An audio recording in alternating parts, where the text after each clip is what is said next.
Happy Manga Monday to you, and welcome back, or if you're new here, hi, hello, welcome. My name is Zoe and this is my channel Ms. Manga, where I talk a lot about, you guessed it, manga.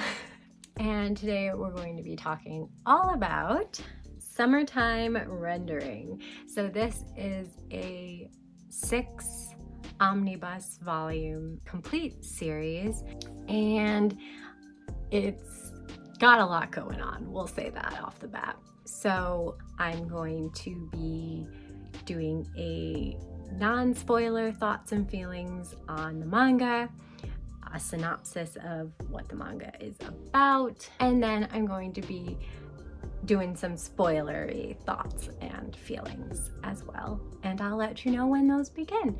So I'm not gonna hold this volume up the whole time I talk because it's kind of heavy. I mean, it's hardcover, so I'll put that down. And let's talk about summertime rendering. So overall, I'm just going to start off by saying I really enjoyed this series. It was entertaining all the way through, and it was a super solid story full of mystery, time travel, and jam-packed with action. I love time travel stories. I don't know why. I just really find time travel fascinating, okay? I am just dumb enough that I'll accept pretty much any logic that you want to throw out at me for time travel, in most cases. Like it has to be like really obvious plot holes. Otherwise, like, I'll just grin and accept it. Like, sure, yes, sounds good. This one I felt like was a good, pretty smart, pretty, straightforward and comprehensive take on time travel. Like I said, I am just dumb enough to just accept it as it comes. Like, I don't really question it much, so maybe it's not. But I just didn't notice a lot of plot holes anyway. So that being said, I really liked the premise of the story from the get-go. It sold me.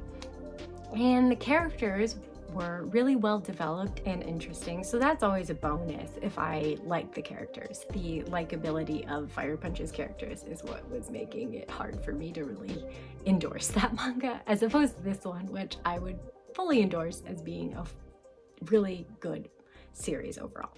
I have a few gripes with it, but nothing major, nothing that took away from the enjoyment of the series. So before we get into the summary of this story, I do want to say that it's got pretty dark themes. It starts at a very dark, the plot itself, how it starts is pretty dark, and there are many brutal deaths throughout this series, but it's not always permanent because of, time travel shenanigans.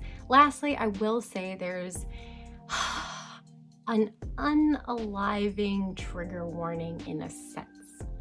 I'm trying to explain it in a non-spoilery way. It is not that the character wants to end their life. They're doing it to trigger something in the story, or of like a plot mechanic.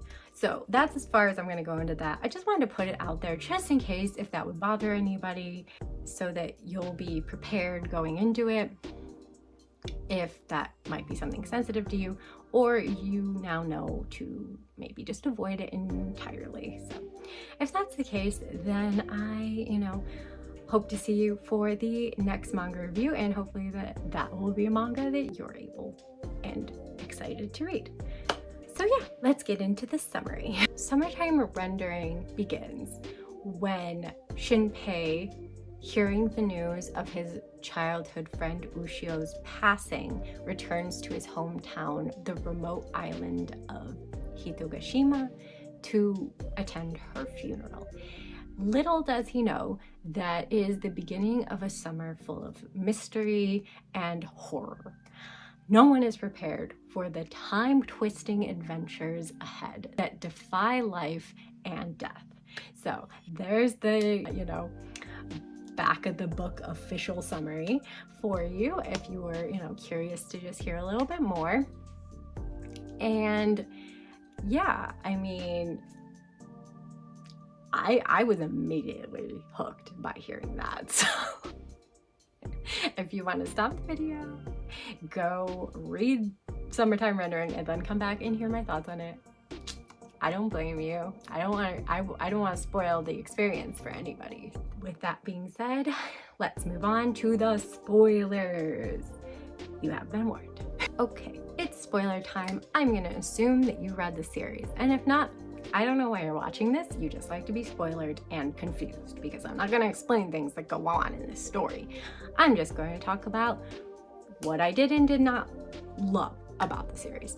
First of things that I really loved, I loved the cat and mouse game that was taking place between Shinpei and his side, kind of the good side that wants to save the people and not see them all turned into shadows, versus the shadows who wanted to kill the people and take their place, and the leaders of that group. So I just really like stories that you have a smart protagonist against a smart antagonist, and they are just like, you think the protagonist has the upper hand, and then all of a sudden the antagonist flips the script, and vice versa. You think the protagonist is in trouble, and then they come up with this great plan, or they had set in place this like really good plan that they didn't really clue you in on until it's happening. And I'm a sucker for it. I love it. It was keeping me reading. I read this like in 2 or 3 days, and it probably would have been shorter, but I had work both days, so I'm like, I have to like put it down to go to work, and then I was tired, so I would leave it for the next day to really appreciate and enjoy and get into it. But yeah, it's a wild ride and a fun read, like a gory, crazy kind of fun, like, not a happy-go-lucky fun, like, it's a survival game-esque kind of story, which I love those. Like, if you've watched me for any length of time, you will know that I love a survival story, and like I could compare it kind of to Alice in Borderland, that it gave me that like satisfied feeling. So yeah, that struggle between the humans and the shadows was riveting, and it kept me reading, and I just was eager to see how their next encounter would turn out, which side would win in this very high stakes story. And so it was my kind of story. I enjoyed it. And then we get to the end, and I'm not saying that the end was bad. It wasn't bad, and it wasn't quite disappointing per se. It's just because of like how intense the series was, how like on the edge of my seat I was throughout, that I kind of wanted there to be a more powerful, impactful, like, hard-hitting, maybe like a cathartic kind of ending. I suspected that the ending might have a more happy-go-lucky, love conquers all kind of ending, which, it isn't bad. Like, I honestly don't dislike a happy ending. I like happy endings. It's just the ending that I expected, and it, ties everything up with a little bow. It would have just kind of been nice to have my expectations kind of subverted, or, I think it just would be a little bit more impactful to me if the ending hadn't been and everyone lives happily ever after, except for the shadows. Yay, we win. Like, it reverses a lot of things. And like, I understand with the time travel, you have to either make it so you go, it goes all the way, and that nothing that you did happened. They make it so the shadows don't really exist on this island in the first place. So that effectively makes it so what they went through in the last 5.5 volumes, you know, it means something, because they wouldn't have gotten to that point to make it so that it means nothing, but essentially it erases the hard work that they all did and struggled through. And what's more than that, like, that's when I get confused about time travel, and that's when I try not to think too hard about it, but it would have serious ripple effect throughout the future. Like, essentially when we meet back up in the new present, the new reset present without shadows, things are relatively the same. You know, it's kind of like you have to suspend your disbelief with some fiction, and I'm okay with that. Like I said, this wasn't a bad ending. It was satisfying to get a happy ending for the characters for all they went through, but at the same time, I could have been okay with them just defeating the shadows in the present time and them, you know, suffering the losses that they suffered. I mean, am I maybe depraved and maybe there's something wrong with me for like kind of wanting that? Like, I'm not gonna think too deeply about it. I'm gonna just move on past that. Yeah, so not dissecting that one bit. And overall, I still really thought this was a darkly enjoyable ride of a series. And if you like, you know, time travel, survival story type shenanigans in your series, then you should definitely check it out. If you haven't already read it, which if you've gotten this far, I kind of hope you have read it and I haven't spoiled things for you. But hey, that was your choice if I did. And if you have read it, I'd love to kind of hear your non-spoilery reviews. If you loved it, if you were maybe more mixed like I was on the ending. Of course, you know, don't give anything away, but I am curious to know what anyone else thought. I haven't really talked to anyone on any friends online or in real life that have read this series yet, so I definitely love to hear some thoughts on it. And I also know that there is an anime adaptation which looked really nice, and I had this really optimistic thought that maybe after reading the manga I would watch the anime and then compare them for you and talk about them both. That was a pipe dream, okay? We didn't get there. Maybe someday I'd still like to watch the anime, but I didn't have the time for it, sadly.